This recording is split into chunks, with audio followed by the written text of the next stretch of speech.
விளைந்த கலை அன்னமே.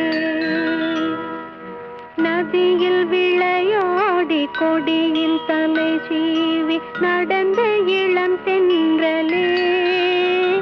வளர்பொதிகை மலை தோன்றி மதுரை நகர் கண்டு பொலிந்த தமிழ் மன்றமே.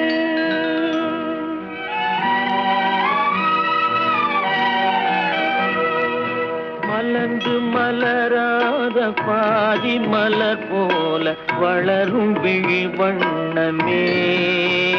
வந்து விடிந்தும் விடியாத காலை பொழுதாக விளைந்த கலை அன்னமே.